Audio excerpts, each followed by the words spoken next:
A king atop his mountain, an audience he grants you, but foolish it is to seek such a thing. When face to face, he has but one thing to ask you. Do you want to dance?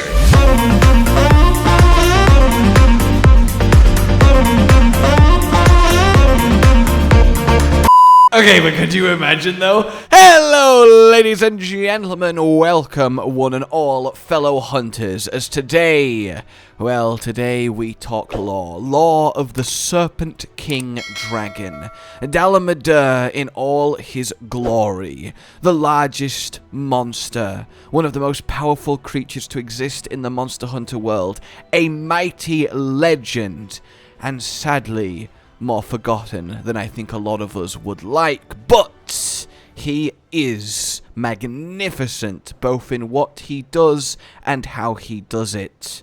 From being able to grow over a mile long, to being able to disintegrate mountains with but a movement. You know there is something purely badass about a monster that cannot be contained by a single icon. Oh yes! So, first and foremost, what are your initial thoughts on Dalamadur as we dive into this, and indeed your thoughts on the lore finally returning after a healthy break? I have missed talking ecology and what makes these monsters we all love tick. In the case of Dalamadur, it's that clock he swallowed.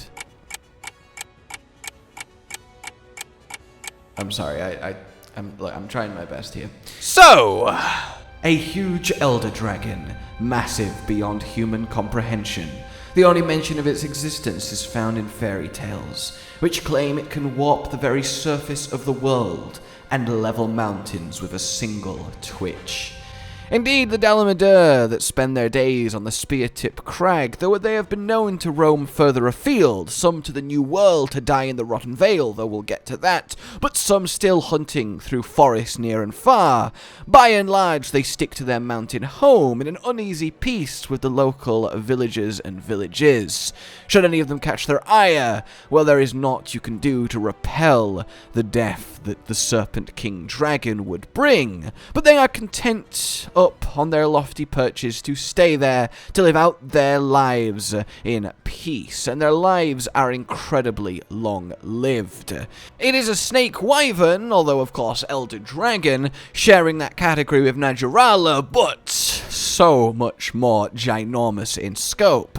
Like many species of snake, well, the leading theory is they never stop growing, though what they eat to support their massive frame and ravenous appetite and endless need for fresh sustenance and energy is as of yet a mystery. It could be the case of a Laviente, a far cousin of the Dalamadur, in that they simply hoover up entire environments, but there would be reports of that happening. As it is, though, they get their nutrition from somewhere, perhaps deep underground. They are burrowing animals, and indeed have been found to tunnel under an ocean to reach the Rotten Vale, as I touched on before. And it is here where we find proof of the Dalamadur's most alarming secret, its potential. You see, the Rotten Vale itself, as I'm sure many of you are aware, is largely constructed from Dalamadur skeletons. The very paths you walk on, the spines you see lining said paths. The map itself is simply connected bones of these behemoth serpents.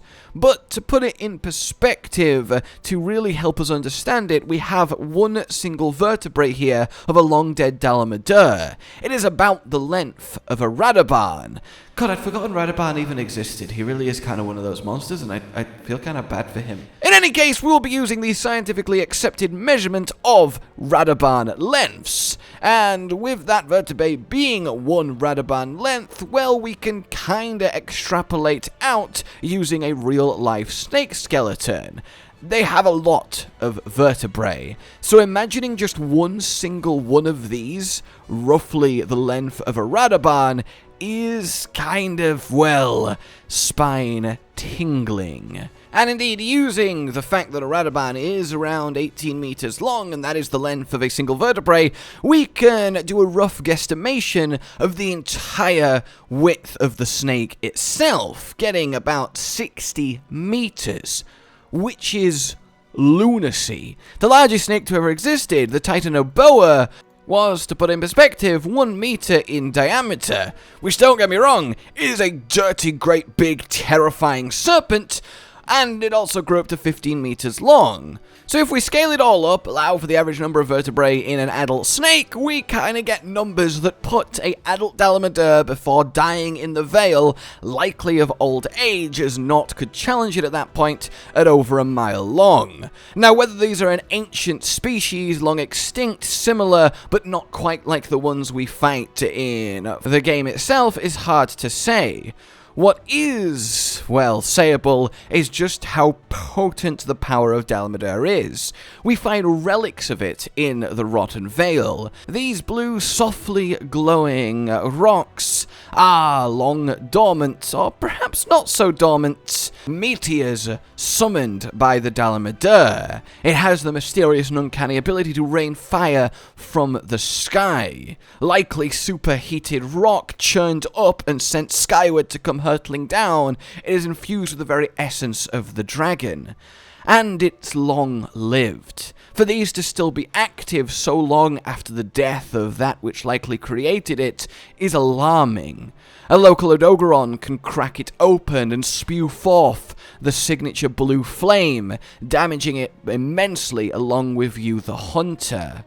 This is such a neat detail, and something that really is a testament to just how potent, both in strength and longevity, the Dalamadur as a species truly is.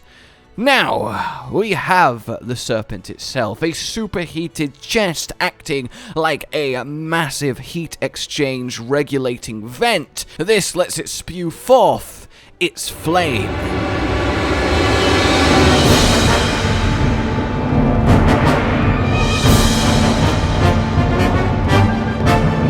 Unmatched by any other than Fatalis, it really is a sight to behold. Swirling, melting masses of azure hellfire is the fate of those that get on the wrong side of Dalamadur. And of course, it has its entire body to throw around too, of which it is, well, immense. It's covered in spines and hooks to grip onto rock and help its burrowing, and has the last vestiges of limbs across its body. These, much less developed than the rest of it, they truly are, well, a simple reminder of an evolutionary past. Similar to the skink, how it can move snake-like, sliding on its body left and right despite having arms. Though calling them arms is a little bit generous, as they tend to not be that good with them, as I can confirm with my own blue-tongue skink. One day I will destroy you, father. But that aside, the sheer majesty and power of this Elder Dragon cannot go understated, and so rarely encountered, which is why they were resigned to the stuff of stories to scare children to sleep at night. That said, they of course very, very much real. Heaven's Mount, their home. Their population, unknown. How they reproduce, unknown. Though imagining thousands of Dalamadurs writhing around in like a snake mating ball like anacondas do is probably an image you guys didn't need, but one that I feel compelled to pass on to you anyway, as it's important, you know, we cover all angles of this creature. In any case, what is clear is they have no natural enemies, predators, or competitors. There is very little that could go toe-to-toe with them. You have to go to the upper echelons of even near Black Dragon level or Black Dragon level itself. Size is everything in nature, and those with the most bulk generally are left well alone. It is for this fact something like the elephant is simply, well, ignored by every other living creature, lest it is crushed on a whim. It has the tongue of a snake, as you might expect, able to taste the air to sense its prey, and unlike vipers, pythons, and boas, I would imagine the Dalamadur does not have a level of heat vision that they indeed do. If you are spewing constant fire, well, all being able to see in infrared would essentially blind you, so perhaps normal vision is this snake's destiny. Though, of course, that is hard to tell. What is easier to tell is the paralysis that its fangs induce, able to completely cripple anything it might bite, though then again, what is this thing biting that it can't have in one or two mouthfuls? Perhaps there is as yet a species undiscovered that does in fact compete, or indeed is big enough to need proper hunting from the Dalamadur. So much is unknown with them, so much mysterious, because quite simply, it's so incredibly difficult to research. It's not only an incredibly inhospitable, hard to traverse place, the Spear-Tip Crag, but Dalamadur are fiercely territorial and incredibly aggressive. Normally an animal of this size would ignore something like a hunter. It is no threat, it is inconsequential, it is tiny. But even a single hunter in its presence, it will stop at nothing to eradicate them and defend its home. It is a barren landscape up there, and would lead me to believe that the secret of the Dalamadur is what happens underground. It spends so much of its time hibernating too, which helps, well, its limited food reserves go further, but there has to be an element we're missing, a key to unlock the door that is this snake, where everything would fall into place. In any case, earthquakes constantly rattle from Heaven's Mount, the rock being carved, changed, molded at the whim of this creature. It cannot be resisted. Seriously, imagine a snake being able to, at a moment's notice and with minimal effort, do this to a mountain. That is the threat a Dalamadur presents, and it is very lucky then for both the people of the Monster Hunter world and the Hunters Guild that they don't roam too far. That then is the Dalamadur. The fight itself is, well, as you might imagine, the spectacle, it is epic. It does get a little bit, as you do it over and over and over, but that is the case with every big set-piece boss. You can lay him low and run along his body to reach the head, and getting at the vent is quite the critical area too. To shut down his ability to properly regulate heat is a massive help to hunters fighting it. Though very few hunters have even seen a Dalamadur, never mind brought one down.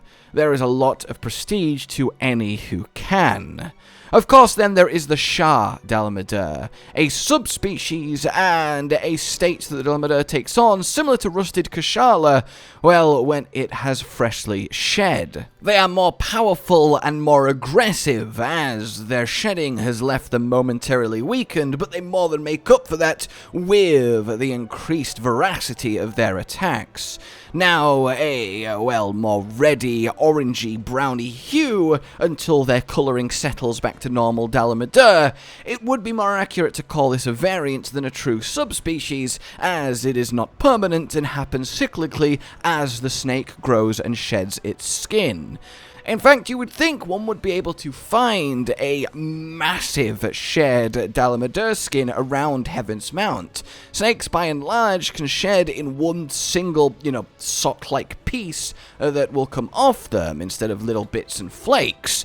So perhaps there is something going on where they go to shed some secret place that they know about that we've not been able to find, as finding a Dalamadur mid-shed would be an incredible discovery, and not to mention leaving it in a much more susceptible state to being hunted as it struggles with its own skin, which is a sentence that I never ever thought I would say. And indeed, that's supported as the Shah Dalamadur only appear at certain times of year from underground, which means there must be a place the shedding occurs, as they're very much aware of the weakness that it can present. So I think there's a lot of potential in an expedition to the Spear Tip Crags, searching underground, seeing where the Dalamadur goes. I've often thought an underground oasis of lush life would be an awesome environment for Monster Hunter, and actually fighting a Dalamadur somewhere else, maybe where it truly calls home, would be one momentous way to punctuate it.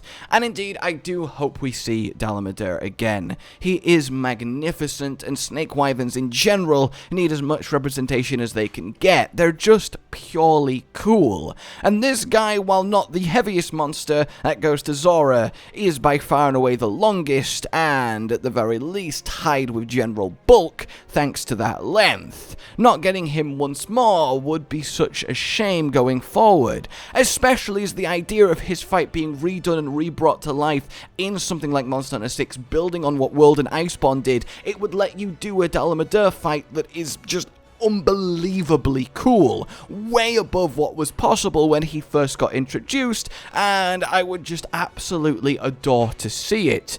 He really is awesome. He looks badass. He is so much fun to fight the first couple times at the very least, and he really feels like a fitting, wow, we made it. This is one hell of a challenge, and you never forget the first time you saw Dalamadur rise up.